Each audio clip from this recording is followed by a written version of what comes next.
Hi, welcome to Prabha with TNPSC. இது என்ன lesson பார்த்தீங்கன்னா, உணவு பாதுகாப்பு மற்றும் ஊட்டச்சத்து. ஓகேவா, இது 10th இருக்குது.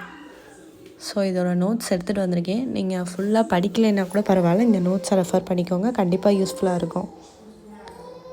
ஃபஸ்ட்டு எடுத்தோடனே பார்த்தீங்கன்னா, நம்மளோட ஐக்கிய நாடுகளின் உணவு மற்றும் வேளாண் அமைப்பு FAOன்னு சொல்லுவோம்ல, அந்த இது ஒரு அறிக்கை 2009 சொல்லியிருக்காங்க. என்ன அப்படின்னா, எல்லா மக்களும் எல்லா நேரங்களிலும் போதுமான பாதுகாப்பான சத்துக்கான உணவுக்கான உடல் சமூக பொருளாதார அணுகுமுறையை கொண்டிருக்கும் போது அவர்களின் உணவு தேவைகளையும் சுறுசுறுப்பான ஆரோக்கியமான வாழ்க்கைக்கான உணவு விருப்பங்களையும் பூர்த்தி செய்வதில் உணவு பாதுகாப்பு இருக்கிறது அப்படின்னு சொல்லியிருக்காங்க. பார்த்துக்கோங்க, கூற்று கொடுத்து இது யார் சொன்னதுன்னு கூட கேட்கலாம். அடுத்து நம்மளோட MS சுவாமிநாதன் யார்? பசுமை புரட்சியின் தந்தை. சரிவிகித உணவு, பாதுகாப்பான குடிநீர், சுற்றுச்சூழல் சுகாதாரம், ஆரம்ப சுகாதார பராமரிப்பு, ஆரம்ப கல்வி ஆகியவற்றிற்கான உடல் பொருளாதார சமூக அணுகல் அப்படின்னு சொல்லிட்டு இவர் ஒரு கூற்று சொல்லியிருக்காரு. அடுத்து நமக்கு உணவு ஊட்டச்சத்து அதோட பாதுகாப்பில் அடிப்படை கூறுகள்னு ஒரு 3 கூறுகள் இருக்குது. அதை கூட கேட்கலாம். கிடைத்தல், அதுக்கப்புறம் அணுகுதல், உறிஞ்சுதல். ஓகேவா? அப்புறம் 1960களோட முற்பகுதியில் அமெரிக்காவோட பொதுச்சட்டம் 480 திட்டத்தின் மூலம் நமக்கு உதவி வழங்கிச்சு. யாருக்கு? நம்மளோட இந்தியாவுக்கு. அதுக்கு பேர் என்ன? கப்பலுக்கு வாயில் இருப்பு. ஓகே.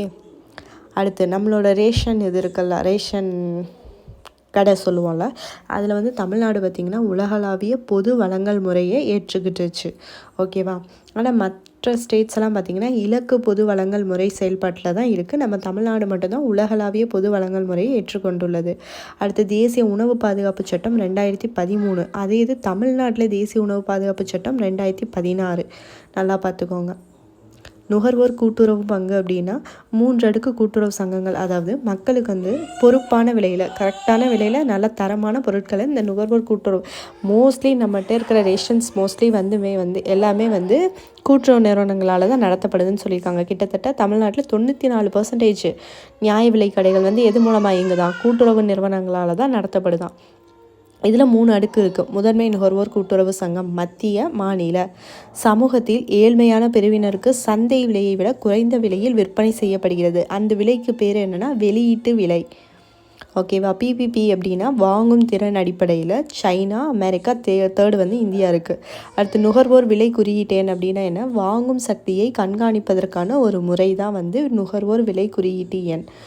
புதிய விவசாய கொள்கை 2018 மத்திய அரசு அறிவிச்சிச்சு. அதில் என்னென்னா கரிம மற்றும் ஏற்றுமதி கட்டுப்பாடுகளை நீக்கணும்னு சொல்லிட்டு முடிவெடுத்திருக்காங்க.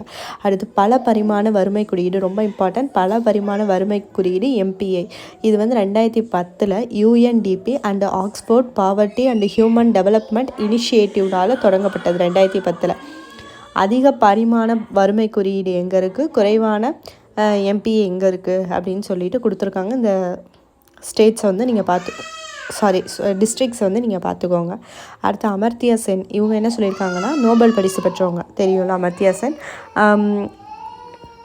இந்தியாவில் பசி என்ற ஒன்று மட்டுமே அரசியல் முன்னுரிமைக்கு போதுமானதாக இல்லை, ஊட்டச்சத்து குறைபாடு இல்லாத மாநிலமாக கொண்டு வரணும்னு சொல்லியிருப்பாங்க. அடுத்து பதுமையர் குழுன்னு ஒரு குழு நம்ம தமிழ்நாட்டில் இது பண்ணுறாங்க. இது எதுக்குன்னா, இளம் பருவ பெண்களை இத்திட்டத்திற்கு ஈர்ப்பதுக்காக தான்.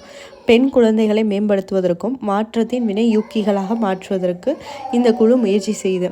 அடுத்து இதெல்லாம் திட்டங்கள் எல்லாமே பார்த்துக்கோங்க. முதலமைச்சரின் விரிவான சுகாதார காப்பீடு திட்டம் ரொம்ப ரொம்ப இம்பார்ட்டன்ட். 2011-12 ஸ்டார்ட் ஆனிச்சு. வருமானம் 72,000க்குள்ளே இருக்கணும் ஆண்டு வருமானம். அடுத்து MGR ஊட்டச்சத்து திட்டம் பார்த்துக்கோங்க. கிராமத்தில் 982, ஓய்வூதியதாரர்களுக்கு 83, நகர்ப்புறத்துக்கு 84, கர்ப்பிணிகளுக்கு 95. அடுத்து ICDS திட்டங்கள், உலக வங்கி உதவியுடன் ஒருங்கிணைந்த குழந்தை மேம்பாட்டு சேவைகள். இது 1991 ஆரம்பிக்கப்பட்டது. அடுத்து பிரதான் மந்திரி கிராமோதய யோஜனா திட்டம், 6 முதல் 36 மாத வரையான குழந்தைகளுக்கு உணவில் ஊட்டச்சத்து வழங்கணும் இந்த குக்கிராமங்களில் அப்படின்னு சொல்லிட்டு இந்த திட்டம் கொண்டு வந்திருப்பாங்க. தமிழ்நாட்டில் ஒருங்கிணைந்த ஊட்டச்சத்து திட்டம், அது மத்திய லெவலில், இது நம்ம ஸ்டேட்டில். இது 1980 வந்தது. அதே தான் 6 மாதம் முதல் 36 மாத குழந்தைகள் மட்டும் இல்லாமல் கர்ப்பிணிகள், பாலூட்டும் பெண்களுக்கு. மதிய உணவு திட்டம் பார்த்திங்கன்னா, மதிய உணவு திட்டம்னாலே அதோட ஹிஸ்ட்ரி உங்களுக்கு தெரியும். 1920 நம்ம தியாகராயர் கொண்டு வந்திருப்பார் சென்னையில் ஒரு பிளேஸில். அப்புறம் யார்? நம்ம காமராஜர் கொண்டு வந்திருப்பாங்க. அதுக்கப்புறம் MGR கொண்டு வந்திருப்பாங்க சத்துணவு திட்டமாக. 2 முதல் 14 வயதுக்குட்பட்ட குழந்தைகளுக்கு ஒரு பயனாளிக்கு தலா 0.90% அப்படிங்கிறது செலவழிக்கப்படுகிறது. ஸோ இதெல்லாம் ரொம்ப இம்பார்ட்டண்ட். இதுதான் இம்பார்ட்டண்ட்டாக அதில் இருக்குது. ஸோ இதை நீங்கள் ரெஃபர் பண்ணிக்கோங்க. தேங்க்யூ.